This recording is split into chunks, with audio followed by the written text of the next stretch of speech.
Sure. Well, very good. We've got folks that are online now, and we're at 12:02. So let's go ahead and get this Lunch and Learn started. Thank you again for joining and supporting the Wyoming Airports Coalition. I'm Kyle Butterfield. I'm a member of the board, and it's my privilege to welcome you and to support our education committee as part of the Wyoming Airports Coalition. Today, we're fortunate to have Riley Wilson lead our discussion and present some information about emergency response. Riley's the airport manager at Ralph Wentz Field in Pinedale. He was appointed in 2022, and he also runs Top Flight Aviation Services at the airfield. In doing a little bit of internet stalking on Riley, I learned that he also was a ski instructor, and so What'd you find my fun. LinkedIn? So fun fact, yep. And we definitely appreciate the fact that Riley's a new member of the Wyoming Airports Coalition Board, is someone that brings a lot of perspective. And I know this will be a valuable lunch and learn topic for those that are on the call. As always, I'll be monitoring the Q&A portion. If you're not able to utilize the chat function, then utilize the Q&A portion, and we'll make sure that we respond to any questions. We are recording this, and as a point of information, the Airports Coalition is working on updating its website, and we do hope to provide a section that will allow access to our previous recordings for Lunch and Learns, as well as this one in future. With that, I will turn my screen off and allow Riley to take over. And again, Riley, thank you so much for leading our Lunch and Learn today. All right, sure thing. Thanks for talking me up, Kyle. So like Kyle said, I'm Riley Wilson. I'm the airport manager at Ralph Wentz Field, and I've had a heck of a 2024 for incidents. It's been a long year in a lot of ways. I'll say that. And so I hate to say it, but I have a little bit of experience here in the last year. I think we've had 3 separate incidents. So I'm just going to talk a little bit today about sort of I broke it in my mind. I break it down into 3 different phases. So I talk about it as an initial response, an aircraft recovery, and then an investigation phase. So jumping right into this here. Sorry, let me get the right screen going on. So you have, what is an aircraft incident? How do you define it? It's any incident where you have an aircraft that doesn't do what it should do. And that's everything from an emergency landing to a mechanical failure, a runway excursion. Anytime you have aircraft where they're not supposed to be, that are having issues. I mean, I would even classify, I mean, 2 years ago, I had a 210 land with a flat nose gear. Something where you have to close the runway, where you have to respond to it. That's the definition of an incident. There's 3 types. You have your minor incidents. You have an aircraft run off and they just exit the runway and then they get right back on and no issues. Modern incidents, you got, I mean, I would consider anything that you're looking at overhaul. If you're talking to the insurance, so that's at the very medium of, I guess at the very worst, it's a moderate incident. And then you have major incidents. So you have a lot more moving pieces. You have wrecked aircraft, possible injuries, possible fatalities. It gets a lot messier, a lot quicker. Looking at this was the first incident I had here. This was February. The guy ran off the side of the runway due to a mechanical issue of some sort. You can see we're lifting it with the loader there, trying to get it clear so we can reopen everything. But he had a when he tried to re-enter the runway, he had a prop strike on the asphalt, on the side of the asphalt there. And you can see there's quite a bit of right wing damage there. He took out one of my taxiway signs, so that was a really fun reason to replace the taxiway sign. But got the insurance to pay for it, so it's all right. This was my most recent incident. This is a TBM. Say that this is I suspect a contamination issue. I won't say anything more than that because I believe the investigation is wrapped up, but it's still sitting on the edge of my apron, so it's I'm not out of the woods yet. And then this was a little Carbon Cub, they had a ground loop, just classic pilot error. So you have your phase one initial response. So you get a call, hey, we've had an issue, we've had a problem. Your first response in your first 10 minutes, there's a lot of moving pieces. You're trying to minimize harm and minimize downtime, make sure you have everything, all your ducks in a row, and activate the appropriate resources. This is huge because, I mean, especially for us GA airports where we don't have we don't have ARF, we don't have any on site, and there might not even be anyone on the airport. So it's about getting the necessary pieces to the airport, and then responding the best you can. So looking at it, for us, 911 is always the first call. Let's say I set the SOP so that no matter what the injuries are, even if there are none, say I don't know if you guys know this, but I was in a plane crash when I was 18. I bought an aircraft and I wasn't really injured, but I was really thankful they called 911 because, I mean, there could have been a fire, there could have been anything else. And so I kind of moved forward with that. As 911, that's always our first call. If you're ARF, it might be a little different. I'm not 100% sure on how that works for you guys. But it's immediate notification. So you're notifying airport operations, especially for if it's just staff and you don't have admin there. Say with this last incident, I had a snowplow driver who was down on the end of our runway, and he called me on the radio, goes, "Hey, they just wrecked." And so it's about notification, it's about clear communication. That's a huge thing. And then a NOTAM should be put in place, and that's anytime I've had a wrecked aircraft, it's I NOTAM the airfield closed, but I don't have a secondary runway. I don't have the space or the ability to do that. And so I NOTAM the runway closed until we get at least a handle on the situation. It works better for me and my staff. And I want to highlight this section here, provide clear incident details, location, nature, hazards. So with my last incident, I called 911 and got emergency services moving our direction, but the dispatcher was unclear with the number of passengers involved. And so they only sent one ambulance for 7 passengers and 7 possible injuries. And so it's really important that you are very, very clear with what's going on and just make sure you keep everyone in the loop. Um, the initial phase of the incident, it gets really, really, really hectic. With my last one, I was on the phone with 911, Salt Lake Center, the ROC, NTSB. They all called me within minutes of this initial incident, and I'm still trying to get passengers out of the aircraft, trying to make sure that we don't have any issues. And so there's a lot going on. The other thing to think about is if that aircraft has an ELT, which it likely does, lots of times, I mean, as airport executives, you get calls all the time about people that don't cancel their flight plans and they get on the ground and then they forget to cancel, and you get 10 minutes later, they go, Salt Lake Center calls you and goes, "Hey, is this aircraft on the ground?" Yep, they're on the ramp. And so Salt Lake Center or Denver Center, depending on your location in the state, is likely going to be talking to you pretty quick. And it's a good thing to be prepared for because, yeah, you get a lot of calls and you just talk to a lot of different people, and keeping everything straight is a real challenge. And then, yeah, so the NTSB and the ROC likely, they called me. I think they were my third call.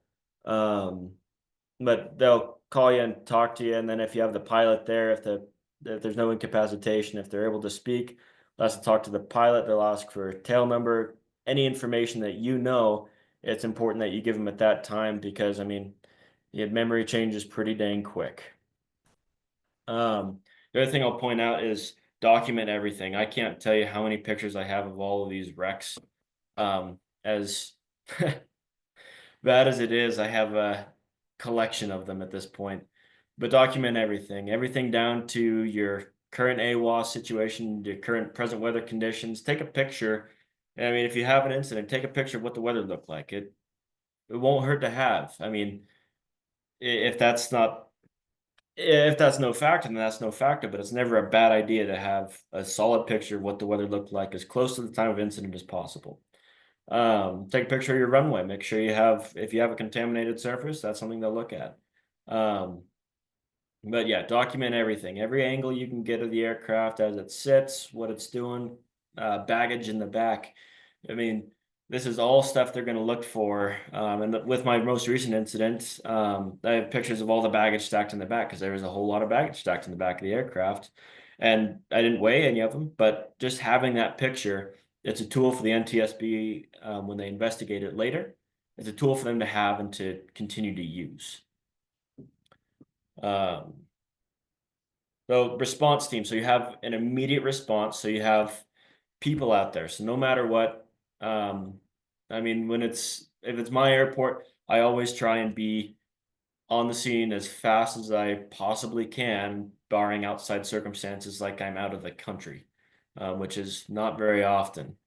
But when you have that initial response, get fire and rescue out there because, I mean, especially avgas, it's highly combustible. If it's a hot day, you're going to have a lot of vapors. If you have hot magnetos, if you have a spark, even if you drop the aircraft, have a spark and a fuel leak, that's enough to get that thing to go. And that's what you don't want. And so get fire and rescue out there as soon as you can. And there's an advisory circular that directly relates to this, actually. It's 5200-13 or 12-12. And it's basically, it says that no matter what, try and protect the aircraft as much as you can, but getting the passengers out in a safe manner is always more important than protecting the aircraft as it sits. And so if you have a situation where you have fire in an aircraft, I mean, you might have to jar that door open or even jaws of life. And I don't know if you guys do that, but we haven't had to yet, luckily. But you want to get them passengers out of the aircraft, make sure they're doing okay, get them off site. That's what I like to do, is get them off site. I don't want them to be around that aircraft just because I need to be able to document everything and have a clear idea of the situation that the aircraft is in at the time of the incident. And then the other thing I'll point out is security teams. So make sure you have an incident, keep people that don't need to be there away from it. Say it's a common thing. You have people that want to unload all their stuff just that if they're getting out of the aircraft, they're like, oh, I'll just take my bag with me. Nope, leave it. We'll bring it to you later. It's a small thing. You wait half an hour. It's not a big deal, but make sure you're not having, I mean, when I had mine, I don't know how, but every base tenant in the world was sitting on the edge of the ramp looking at it. You guys need to stay out of here, stay out of our way so we can manage this event as we move forward. That's a big thing. And I tried to get an NTSB investigator on the call. It didn't work out for us today, unfortunately, but that's one thing that he was pretty adamant of saying, of like, when you have these, make sure you're controlling the site, make sure you're monitoring what's going on and what's touching the aircraft, who's touching the aircraft, and what's going on.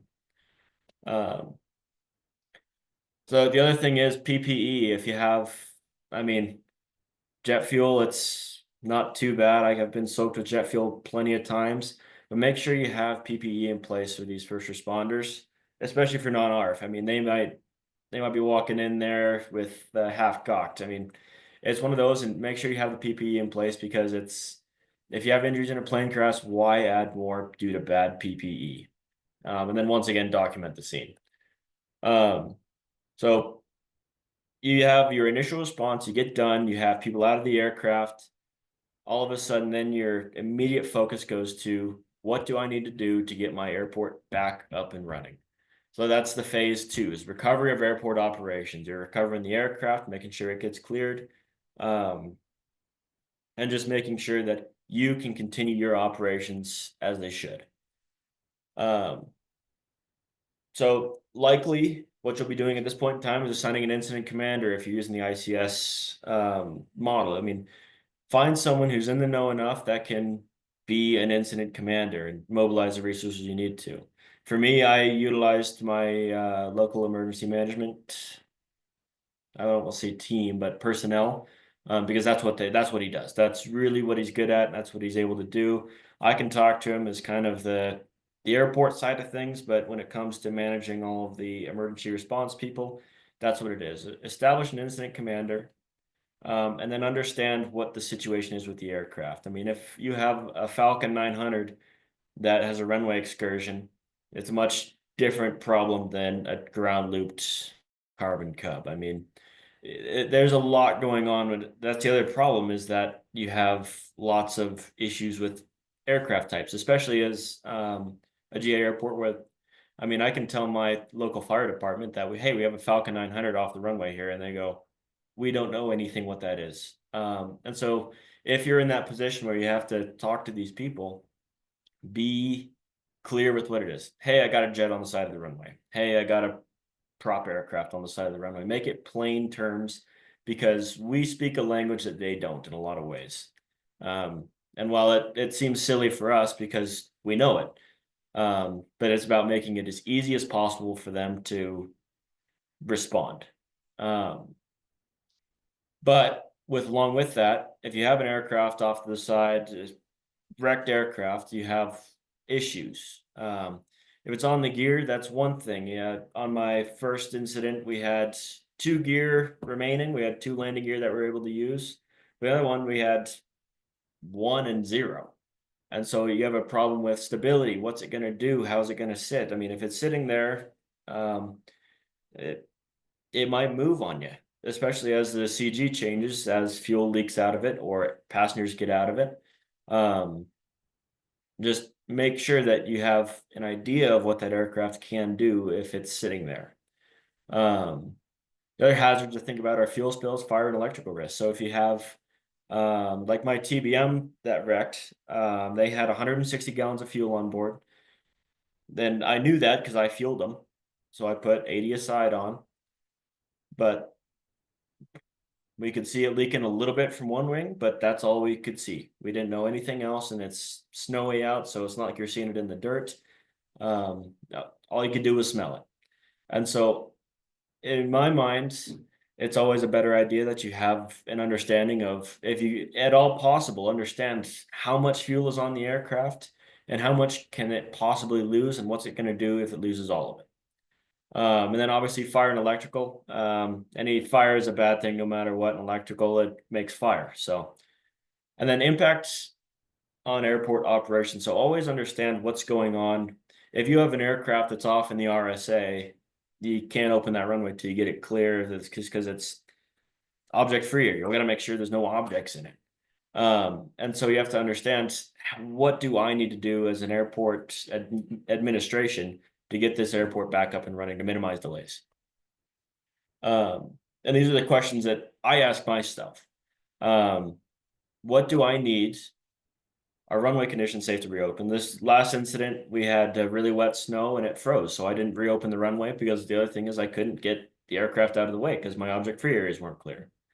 And the other question to ask is, lots of us have heavy equipment, be it snow removal equipment or other. Can we move the aircraft, or do we need to get other equipment in here? My first 2 wrecks, we were able to move the aircraft as staff just fine. We used a front end loader and straps or chains to lift it up on. The one was motor mounts, and the other one had lift points on top. But the third one, there was no gear. We couldn't roll it. And so we had no other option except to call a material handler so we can move it, lift it, move it out of the way. But establish timeframes of what it's going to take and how fast you can do it, and be realistic. I mean, with my last one, I called Jim Bob, the contractor around here, and I asked him, I was like, I need this in the morning. What's the earliest we can get there? And he goes, I can be there at 9. Perfect. Note them at closed until 9, which is all well and good. But if you're going to be closed for 12 hours, 18 hours, it's important to notify other people that might need it. Especially if you have scheduled flights, all of a sudden you're looking at redirects, and it creates a lot of logistical problems, excuse me, as you move forward. And so I think it's really important that especially on GA airports where you might have life flights consistently. I know we do. We have about 1 or 2 a week. And if they need it, you gotta go, no, I'm sorry, we are closed. But it's important for them to know that ahead of time. So stabilization, when you're actually trying to move the aircraft and get it out of the way. So make sure the aircraft is stable and understand that if you have one wing that's completely intact and you have one wing that's not, you're gonna have a massive CG issue, and so you have to understand where to lift. And the thing I really want to point out is make sure you're having a conversation with either pilot in command, insurance of the aircraft, or the NTSB if possible before you move this. So you go, can I get this moved out of the way so I can reopen the airport? And lots of times, every time I've had to talk to them, they've been more than happy. Like, whatever you guys need, do it. And obviously, when you're moving these aircraft, you're trying to minimize the damage to it. We've used straps, like I said, chains, lifting under the wings, lifting motor mounts. I mean, there's a lot of ways to move an aircraft. There's a lot of ways to skin a cat. And so it's the other thing I'd recommend is if you have an AMP that's available to you, talk to them because they might have. I mean, I had the AMP that's based here locally on my field when I was moving the Carbon Cub and the PA-46, but both of them, he offered really good insight on how to move the aircraft in the easiest way possible. And the other thing that he was able to do is if we had a landing gear that was dragging, he take it off, not a problem. He has to know how to do it, which was really handy when it comes to dealing with some of this stuff.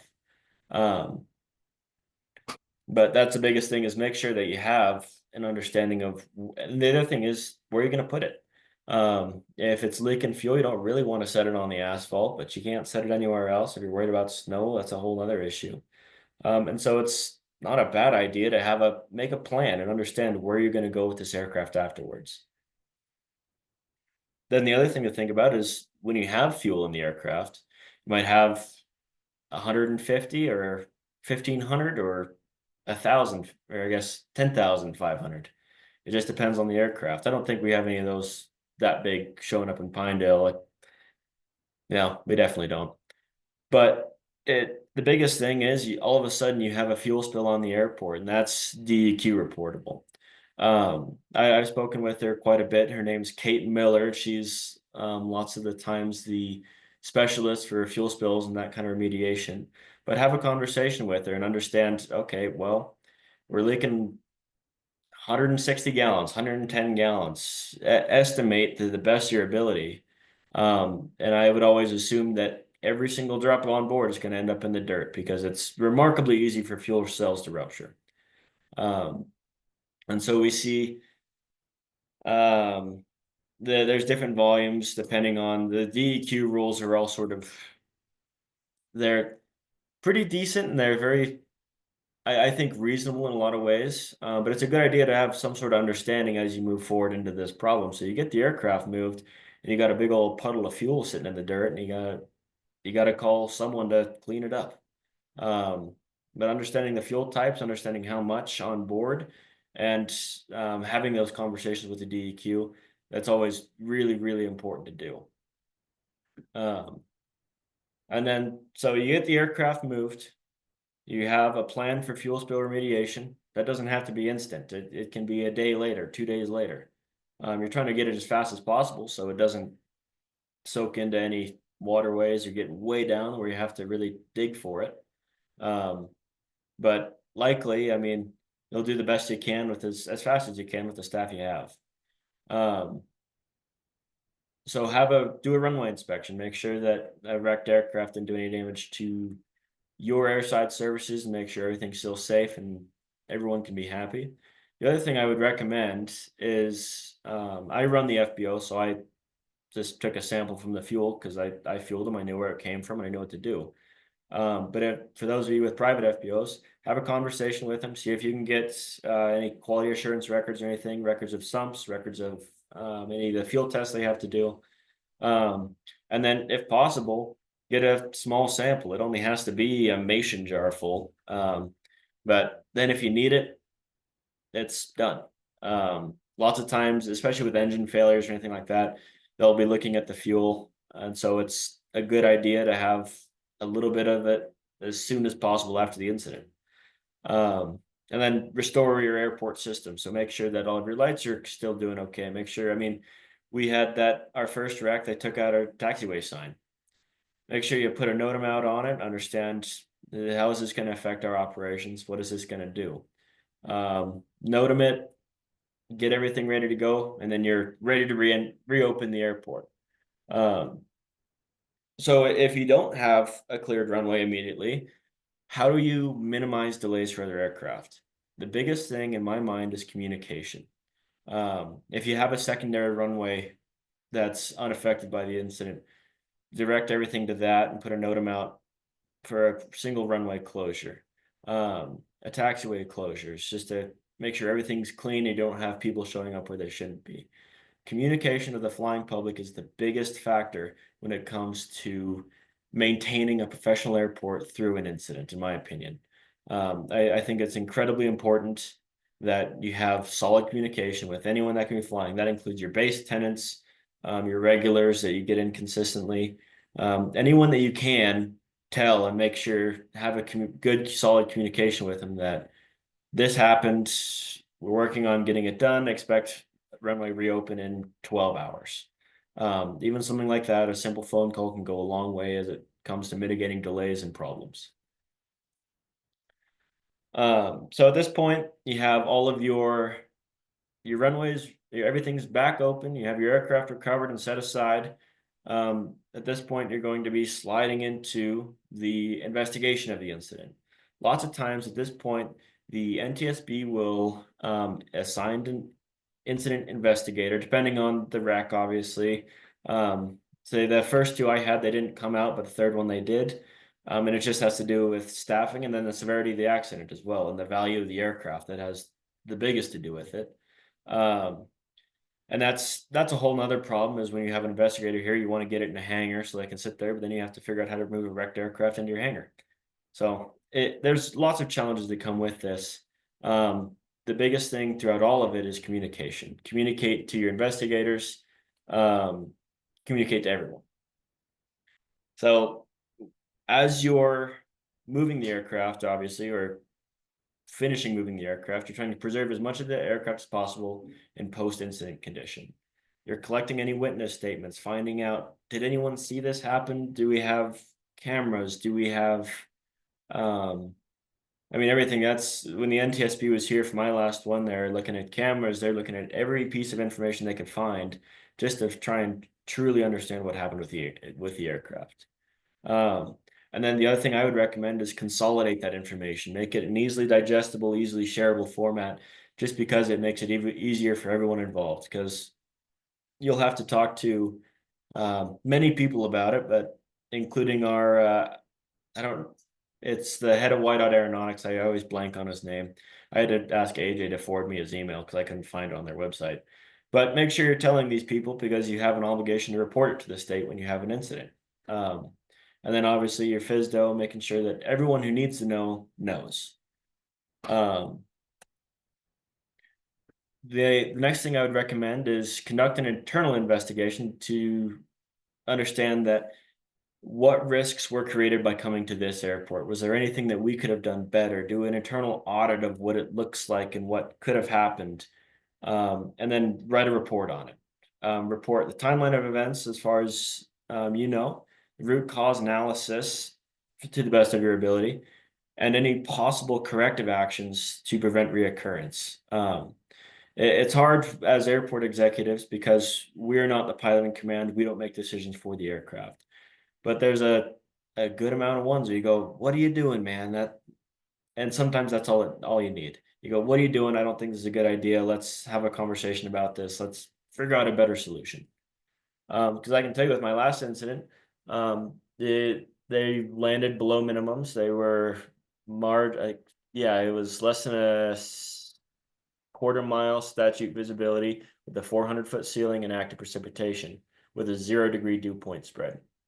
If they would have waited to take off for an hour, it went to marginal VFR with a 1,000-foot ceiling and 4 statute miles visibility. still 0-degree dew point spread, but what can you do? But if they would have waited, they would have had a much different outcome, because there's less risk taking than taking off in a blizzard. And then so at this point, you have a report written, you've completed an internal audit of what could have we done better. At this point, you implement corrective actions. You might update training programs, modify any procedures that had an effect. And then obviously, as aviation continues to progress, you're going to see industry-wide safety improvements, whether that be, let's say, marginal de-icing, where it's a little weed sprayer de-icing. I mean, something like that even. But you'll have industry-wide safety improvements as you move forward with any incident. And the other thing is if you have an STC put out for an aircraft, if you have supplemental maintenance on STC, but like the turbo clamp on the PA-28s, they have mechanical failures, and so there's an advisory out to replace them as fast as possible. There's always action taking place in aviation to increase the safety. It's just a matter of making sure that you can be part of it. So post-incident, this is my big thing, and I think that it's really important to understand, is close out with all of any applicable agencies, get everything done on that side of things, get your report to whoever needs it, get it done. The next thing is, this is what I did, is I hosted an AIR with my local emergency management, including so the director of emergency management, director of EMS, fire chief, search and rescue, and the sheriff's office. Just because, I mean, any one of those can be responding to an incident any time. It just so happens that this most recent one was at the airport instead of out in the boondocks. And so if you have an after action, if you have a plan, you can talk what went well, what didn't go well. And I find it very valuable, especially as you might not have a perfect response. You might not have a perfect recovery. There's always little tiny problems that show up. I mean, none of us are perfect at it, except maybe Devin. I think he's got it down pretty well. But yeah, I mean, it's about understanding what could have gone better, what could have gone worse, where were we strong, where were we weak. And so it's a good idea to have an AAR, especially for your GA airports. Know the role players in the community, know who's going to be showing up. It's the biggest thing I can recommend. And then the other thing I would add is, so maybe this is me trying to make my airport get into the black, but I bill the insurance company for any time that I have managing the incident. And then for any of the third-party fuel spill remediation, everything like that, I just bill that straight to the insurance. I don't even see the bill. And most of the time they're happy to pay it. Sometimes you got to convince them a little, but anytime you're billing insurance is a good day. But it's important that the airport gets reimbursed for its time in managing the incident. But the big takeaways that I want you to take from this are the 3 phases, and then communication and teamwork being essential to the well-being of the incident and the management of the incident. A fireball gets really big when no one's talking about it. And the other thing that I really want to be a big proponent of is talk to your local agencies, talk to who's going to be responding to these incidents, because it's a better idea. It's a great thing to know who's going to be coming and seeing you when you have an aircraft wreck. The other thing to think about is if there's an aircraft wreck, you'll still likely get a call, even if it's off the airport, because as executives and people who run airports and talk aviation, we have a different understanding of the tools and the processes needed to be along with any aircraft incident, whether it be in the boondocks or whether it be on your airport. That's one thing we've covered in my after action review for my most recent incident, is what could we have done better and what happens if this is off the side of a highway because an aircraft gets put down but in emergency. It's just a good idea to understand. You talk to them and go, listen, we need to protect the scene in this way, keep baggage on the aircraft, document as much as you can, and have those conversations early and often, because it makes everyone a little bit more prepared. That's all I got. You got any questions? I haven't been looking at the chat just about it all. Kind of breezed through that, so. No, Riley, thank you. I think you've done a wonderful job. Very topical information and helpful information. I don't have anything in the Q&A except one just posted. It's from Bruce Ransom. It asks, did you have to get permission from NTSB before you removed the aircraft? So I got permission, but at that point in time, before the incident investigation really moves forward, it's still in the vein of the insurance is really the ones that you want to talk to. I spoke to the insurance and they were just fine as long as the NTSB didn't have any problem with it. So it's sort of a snake eating its own tail kind of thing. One thing leads to another. But I would definitely recommend talking to both of them before moving the aircraft, just because they might be yes, no. It's just a matter of making sure you have communication both ways. Very good. Thank you. I'd also like to mention that if those on the call would like to ask their question live, I can allow that. So if you'd would like to be admitted or have the ability to unmute yourself, just put that in the Q&A and then you'll have opportunity to ask that live if you'd like. We've had another question come up from Jake Haffey. Do you have a liability release for the aircraft owner to sign before removal? I don't. It's probably something I should do just to try and limit as much liability as possible. Like I said, historically, once you get permission from the insurance and everything, as long as you're documenting everything, and I mean, every time I move the aircraft, what I do is I just take a video. So we have evidence of exactly what happened, how we're removing it. And that seems to do the trick. And I just send that to these people that are really asking about it.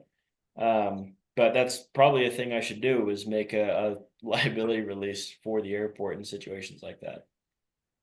I just hope it stops happening so I don't have to make one. Well, and I would mention too, if there are members on this call that have a release form example, please share it with us and as long as you're comfortable with it. And then we can distribute that to the membership as a sample or reference document. We'll stay on the line for a few more minutes to see if any other questions come in. But I definitely, again, want to thank Riley for his preparation and also for sharing some of the experiences that he's had in Pinedale. I honestly really value that we're also hearing the perspective from some of our general aviation members and their experience because every airport is different. And Riley's definitely had to respond to a few incidences this year and has done a wonderful job. A few things to make note of. We already have scheduled our virtual lunch and learn for the new year. In January, we will be holding a virtual lunch and learn about hangar development and any items related to increasing hangar presence and usability on your airfield. Aaron Buck and Cody is going to lead this, and I know he's already recruited several stakeholders to help him bring forward information that will be valuable to all of our stakeholders, whether you're an airport that's designated with commercial service or an airport that has general aviation operations. We all need to find ways to improve our hangar capacity and then also look at ways to grow and develop and generate funds on our airfield. So very much look forward to our January lunch and learn. And again, that will be January 21st at noon. And thank you to another member of our coalition for taking the lead and coordinating that discussion. I'd also like to make sure that the members are aware that they should mark on their calendars the week of February 10th for an opportunity to meet in Cheyenne. The Legislative Affairs Committee is working on our standard reception and open house with our legislators, and then that will also coincide with a meeting of the Board of Directors. Details are going to be coming in the near future. I know that our President, Devin Brubaker, and the Legislative Affairs Committee is working hard on those details, as well as with our lobbying group to ensure that we have a voice at the Capitol at this upcoming legislative session, but also have opportunity to interact and support your interactions as members of the coalition. Some of us have a lot of experience working with our legislators and being in Cheyenne, and some of us don't. Either way, it doesn't matter, because one of the goals of the Airport Coalition is to have a strength in number, and also to facilitate interactions with the legislature for any of our membership. I know for me, years ago, going to Cheyenne was an intimidating prospect. In fact, the first time I signed up to represent the coalition down in Cheyenne, I really didn't know what I was doing. But I went down and I did my best. And I say that as a way to reach out and say I can commiserate if any of you have reservations about spending time in Cheyenne or working the legislative process. The nice thing is we have a coalition that is very strong, and there's no need to have those reservations, because we can work together and advocate not just for the industry, but also advocate for each other in each of the airports that are part of our coalition.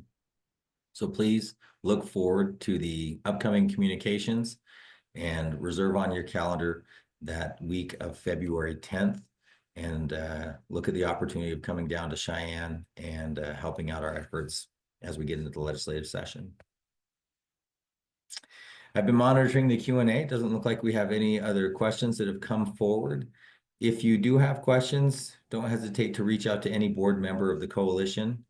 We are recording this, and we hope with a new website to make all of these recordings available for your viewing at your own leisure. Riley, if you're also okay with it, we'd love to have copies of your slides to make available, if that's something you're okay sharing. Sure thing. Okay. Riley, is there anything else you'd like to bring up before we close our Lunch and Learn? Don't think so. Just hopefully someone else besides me gets some wrecks, or hopefully there's no wrecks, frankly, but hopefully I'm done for the year. I think that's a better way to say it. Hopefully nobody has those incidents, but thank you for sharing the knowledge that you have, because incidents do occur, and our job as airport operators is to be ready to respond to those, to protect the health, safety, and welfare of our communities. So thank you again, Riley, for sharing your expertise and your knowledge. And thanks to each of you for joining our virtual Lunch and Learn. I think these are valuable opportunities for us to network together, share thoughts and ideas, and grow as a coalition. I hope you have a wonderful holiday season. Merry Christmas to each one of you. And we look forward to seeing you in the new year on January 21st. Thanks, everybody.